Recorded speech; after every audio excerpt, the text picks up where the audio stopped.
Hello मेरे प्यारे बच्चों, आप लोगों का जो है मानव स्वास्थ्य एवं रोग चैप्टर पहला लेक्चर हो चुका है। ठीक, जिसमें कि पढ़ाए थे स्वस्थ क्या चीज होता है, स्वस्थ कैसे रह सकते हैं हम लोग, स्वस्थ का क्या मापदंड है, किस प्रकार का स्वस्थ जो है, ये सारे चीज हम डिस्कस कर लिए थे। ये सब स्लाइड डिस्कस हो चुका था और स्वस्थ का लाभ। ठीक, आगे जो है आप लोगों का हम पढ़ाने वाले थे रोग। ठीक, पहला लेक्चर में स्वस्थ के बारे में पढ़ा दिया, आज पढ़ाएंगे रोग। आखिर रोग कैसे उत्पन्न होता है, रोग होने का क्या लक्षण है, इसका क्या बचाव है। जब शरीर में बताए थे सामाजिक, मेंटलिटी, फिजियोलॉजिकल तीनों रूप से अगर ठीक ठाक चल रहे हैं तो वो स्वस्थ है। अगर वो ये तीनों रूप से नहीं चल रहा है तो इसका मतलब वो अस्वस्थ है। ठीक, तो क्या कहता है कि शरीर के किसी भी अंग या तंत्र में जब सामान्य कार्य तथा कार्य की नहीं ना हो रही हो तो उसे रोग कहते हैं। समझे? मतलब क्या, उसका शरीर कार्य सुचारू रूप से नहीं कर रहा है, ठीक, कोई प्रॉब्लम है तो उसे क्या कहेंगे, रोग कहते हैं। रोग में क्या होता है, कोई ना कोई क्या होता है, रोग जब होने पर उसमें कुछ ना कुछ बिहेवियर, कुछ लक्षण दिखता, ठीक, कुछ ना कुछ कैरेक्टर दिखता है। जब कोई जीवधारी किसी रोग से पीड़ित होता है तो उसमें कुछ परिवर्तन ऐसे भी आ जाते हैं जिन्हें देखकर आसानी से उसके रोगग्रस्त होने का अनुमान लग जाता है। तब इन रोग के सूचक को क्या बोलते हैं, लक्षण कहते हैं। देख रहे हैं ना, इस बेचारे को हार्ट अटैक हो रही है और इस महिलाओं में भी हार्ट अटैक का ये लक्षण दिख रहा है, सारे के सारे।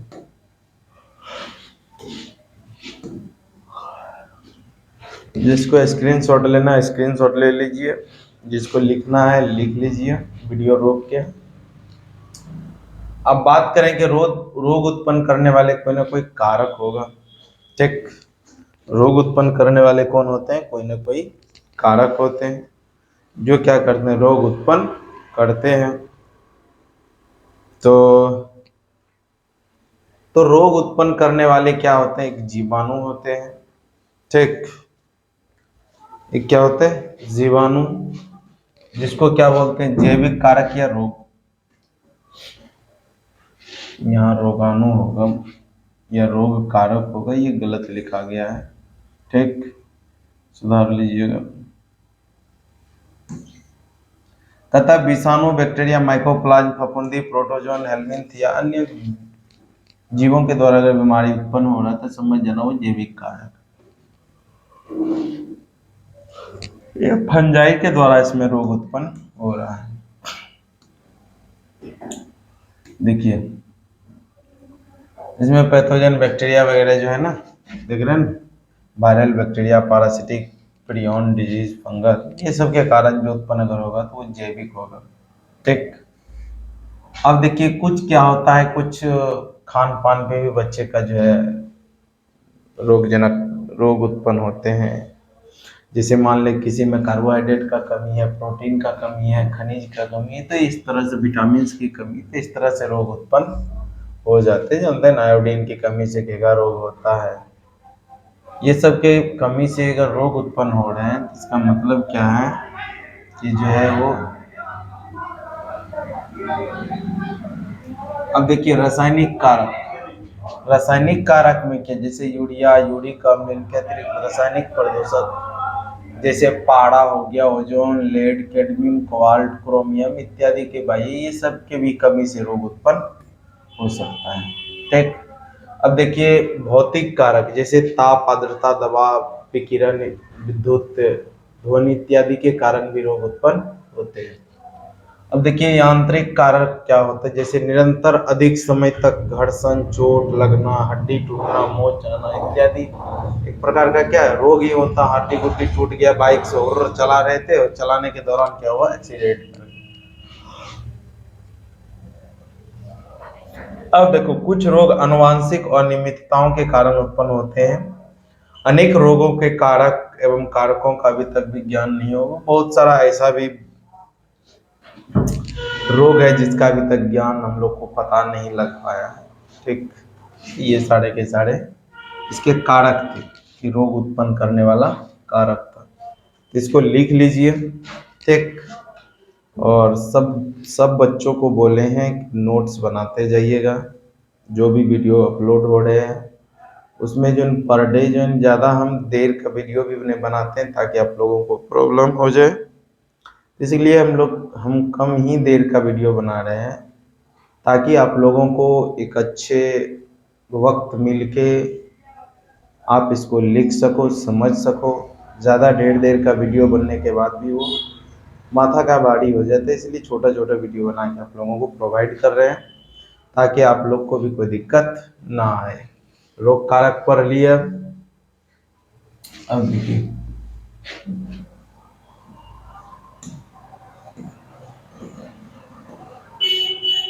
अब रोगाणु अथवा रोग जनक क्या कहता है? पैथोजेंस एंड जर्म्स, वह जीव जो रोग उत्पन्न करते हैं उसे क्या कहते हैं? रोगाणु। बैक्टीरिया का कारण हुआ तो बैक्टीरिया के द्वारा वो क्या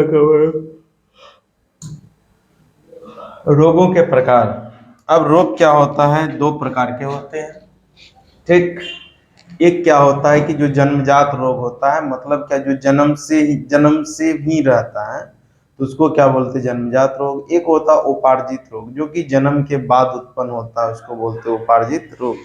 ये सारे जो देख रहे हैं सारे के सारे जन्मजात रोग हैं। बच्चे का पैर गायब है, किसी का हाथ गायब है, किसी का सर बड़ा है, किसी को कुछ प्रॉब्लम है, देख रहे हैं नहीं सब, ये सब जन्मजात रोग होता है। अब देखिए, इसमें हम बताएं कि रोग जो है दो प्रकार के होते हैं। एक रोग कितने प्रकार का है? रोग जो है दो प्रकार का होता है। एक जन्मजात रोग होता है, एक उपार्जित रोग होता है। जन्मजात रोग क्या है? जो कि जन्म से ही हो रहते हैं, उसको जन्मजात रोग कहते हैं।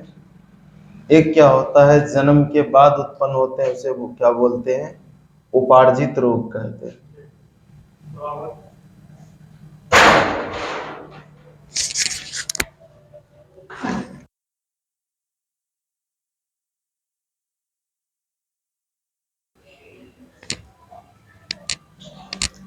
चलिए मेरे प्यारे बच्चों, कोई आ गए थे इसीलिए बाहर। तो क्या है कि जन्मजात रोग एक क्या होता है? उपार्जित रोग। जन्मजात रोग में क्या होता है? एक संक्रामक रोग होता है, एक होता है सॉरी, ये उपार्जित रोग दो प्रकार का होता है। एक जो है संक्रामक रोग, एक होता है असंक्रामक रोग। तो संक्रामक रोग क्या होता है कि एक व्यक्ति से दूसरे व्यक्ति में फैलता है। ठीक है ना? संक्रामक कहने का मतलब क्या? एक व्यक्ति से दूसरे व्यक्ति में फैलना। जीवित रोगाणु जैसे जीवाणु, कवक, विषाणु इत्यादि के कारण एक व्यक्ति से दूसरे व्यक्ति में संचारित होते हैं। जुकाम, टीबी, टाइफाइड, ये क्या हुआ? संक्रामक रोग हुआ, समझे? और ये क्या होता है? असंक्रामक रोग, जो एक ही व्यक्ति में सीमित रह जाते हैं, उसको बोलते हैं असंक्रामक रोग। अब देखिए, असंक्रामक रोग क्या होता है? एक हरासित रोग, डिजेनरेटिव डिजीज, विभिन्न शारीरिक अंगों के नष्ट होने से होते हैं, जैसे हृदय रोग। अब वैसा जो है जिसमें क्या होता है कि हृदय किडनी फैल है, ये सब क्या है? हरासित रोग। एलर्जी, किसी भी पदार्थ से कोई किसी सबको क्या होता है? एलर्जी होता है। किसी को परागकण से एलर्जी होता है, किसी को बात से एलर्जी होता है, किसी सबका क्या है? अलग अलग टाइप का एलर्जी होता है। अब क्या है कि तीसरा नंबर कैंसर। कैंसर क्या होता है? अनियमित उत्तक वृद्धि के कारण क्या होता है? ये कैंसर उत्पन्न होता है। ये भी क्या है? नॉन नॉन कम्युनिकेबल डिजीज, मतलब असंक्रामक रोग होता है। अनुवांशिक रोग की अनुवांशिकी कारणों को कारण जो होता है उसे हीमोफीलिया जैसे हुआ, अनुवांशिक रोग है। उसके बाद क्या होता है? Social disease. सोशल डिजीज में क्या होता है? नशा, मदिरा, मांस, ये क्या बोलते हैं, स्मैक स्मैक जो यूज करते हैं, नशा घोड़ी वाला चीज, वो क्या होता है? सामाजिक रोग होता है। ठीक, यहाँ तक सबको समझ में आ गया? क्लियर? आगे बढ़े। इसको जो आप लोग एक चार्ट के रूप में भी बना लीजिएगा तो बेटर रहेगा। ठीक, चलिए अब देखिए, इसमें भी वही चीज है बस ये सिर्फ इंग्लिश में है, वो हिंदी में। इसमें भी देखिए डिजीज, डिजीज जो दो प्रकार का है, congenital disease present since birth, मतलब क्या है कि जो जन्म से ही एक्वायर्ड डिजीज, मतलब क्या जन्म के बाद, कम्युनिकेबल डिजीज एक non communicable, degenerative disease deficiency disease, allergy, cancer and other disease cause due to the various physical agents to any other reasons. ठीक, वही चीज जो हिंदी में था उसी को इंग्लिश में दर्शाए हैं। अब देखिए जन्मजात रोग क्या होता है, जो जन्म से ही रहता है उसको क्या बोलते हैं, जन्मजात रोग कहते हैं। ठीक, जैसे phenylketonuria, sickle cell anaemia, diabetes, etc, ये सारे के सारे क्या है, ये जो देख रहे हैं बच्चे को फिनाइल क्यूटेनिया से ग्रसित है। ठीक, ये बच्चे जन्मजात रोग हैं। सिकल सेल एनीमिया, जिसमें क्या होता है आरबीसी का आकार जो है सिकल सेल हो जाता है, हंसियाकार हो जाता है। देख रहे हैं ना बच्चे का क्या स्थिति है। और उसके बाद डायबिटीज में देखिए इंसुलिन का सुई ले रहे हैं ये व्यक्ति, ये सब क्या है, जन्मजात रोग है। ठीक, चलिए आगे बढ़े। अब देखिए संक्रामक रोग। संक्रामक रोग में क्या होता है कि कम्युनिकेबल डिजीज, वैसा उपार्जित रोग जो एक व्यक्ति से दूसरे व्यक्ति में संचरित होते हैं, उसे क्या बोलते हैं, संक्रामक रोग। ये देख रहे हैं ना, इसमें है, इससे जो इसमें ट्रांसफर हो रहा है, तो इसका जो है इसमें ट्रांसफर हो रहा, हाथ मिलाने या छींकने या किसी भी तरह का जो है संचरण से ये संचारित होता है, उसको क्या बोलते हैं, संक्रामक रोग कहते हैं। ठीक, एक व्यक्ति से दूसरे व्यक्ति में संक्रमित होता है। जुकाम, टीबी, टाइफाइड, ये सब क्या है, संक्रामक रोग है। चलिए आप देखते हैं नॉन कम्युनिकेबल डिजीज अर्थात क्या, और संक्रामक रोग मतलब क्या कि जो एक व्यक्ति से दूसरे व्यक्ति में नहीं संचरित होते हैं। ठीक, वैसा बीमारी जो एक व्यक्ति से दूसरे व्यक्ति में नहीं जाते हैं, तो उसको क्या बोलते हैं, नॉन कम्युनिकेबल डिजीज। ठीक, कहता वैसा रोग जो रोगी तक ही सीमित रह जाते हैं अर्थात दूसरे व्यक्ति में संचारित नहीं होते हैं, उसे असंक्रामक रोग कहते हैं। जैसे कैंसर, नशाखोरी, मदिरा, हृदय रोग, हीमोफीलिया इत्यादि। और ध्यान में रखिएगा ये सारा का सारा जो देख रहे हैं, cardiovascular disease, diabetes, chorionic respiratory disease, cancer, ये सारे के सारे, tobacco, alcohol abuse, physical inactivity, heart disease and stroke, diabetes, ये सारा का सारा क्या है, नॉन कम्युनिकेबल डिजीज है। अब देखिए world health day, world health day की अगर बात करें तो 7 अप्रैल को मनाया जाता है। चलिए आप लोगों को यहाँ तक समझ में आ गया है। ठीक, जिसको लिखना है लिख लीजिए, और नहीं तो नोट शेयर कर देंगे ग्रुप में, वहां से भी लिख सकते हैं। दूसरा नंबर क्या, आप लोग इसको एक नोट्स बनाते जाइए। ठीक, अब देखिए मनुष्य के प्रमुख रोग जो कि देखने को मिलता है, जो कि जीवाणु द्वारा जो अलग फैलता है बीमारी, ठीक, उसके बारे में पढ़ना है। विषाणु द्वारा, प्रोटोजोआ द्वारा, फंजाई द्वारा, ये सारे के सारे जो होगा उसके बारे में हम लोग पढ़ेंगे। अब देखिए, अब देखिए जीवाणु द्वारा फैलने वाला रोग, पहला नंबर है हैजा है। यह तीव्रता से फैलने वाला संक्रामक रोग है जो सामान्य रूप से बाढ़ का पानी, जैसे मान लिया जब बाढ़ का पानी जब उतरता है या अन्य किसी प्राकृतिक आपदा के महामारी के रूप में फैलती है, गंदगी से भरे भीड़ वाले स्थानों पर तेजी से फैलता है। यह भारत में गर्मी के मौसम, बरसात ऋतु में अधिक प्रसारित होता है। ये हैजा बीमारी जो है, पहले क्या होता था कि हैजा अगर जिस भी क्षेत्र में धरता था, पकड़ के जो उधर की आदमी को मरमोड़ देता था, लगभग आदमी बीमार पड़ जाते थे हैजा से। ठीक, और ये जो उत्पन्न होते हैं विब्रियो कोलेरी बैक्टीरिया के द्वारा, समझे, विब्रियो कोलेरी बैक्टीरिया के द्वारा। ये बैक्टीरिया देख रहे हैं ना, विब्रियो कोलेरी बैक्टीरिया है, इसी के द्वारा हैजा बीमारी उत्पन्न अब होते हैं। अब देखते हैं हैजा उत्पन्न जो होते हैं इसका लक्षण क्या है। लक्षण क्या है कि उल्टी, दस्त का होना, यहाँ दस्त लिख लीजिएगा, तो दस्त, यहाँ 10 लिखा गया है। उल्टी एवं दस्त इस रोग के विशिष्ट लक्षण। जल की कमी होता, उल्टी करेगा तो शरीर में जल का कमी होगा ना, रोगी को प्यास अधिक लगेगा, पानी कम होगा तो पेशाब रुक जाएगा, पानी नहीं जा रहा तो पेशाब कहाँ से होगा, शरीर ठंडा पड़ जाता है, पेट में पीड़ा रहता है, हाथ पैर में ऐंठन होता है। अगर उपचार सही नहीं मिला तो इसकी क्या हो सकती है, मृत्यु भी हो सकती है। ठीक, अब देखिए डिहाइड्रेशन मतलब जल की कमी, skin elastic loss, muscles cramp, ऐंठन होगा, ब्लड प्रेशर लो हो जाएगा, डायरिया हो सकता है, वोमिटिंग अधिक होगा, नसिया, शौक, रैपिड हार्ट रेट, थर्स्ट, थकावट अधिक, प्यास अधिक लगेगा। ये सारे क्या है इनके लक्षण। ठीक, इसको लिख लीजिएगा कॉपी में।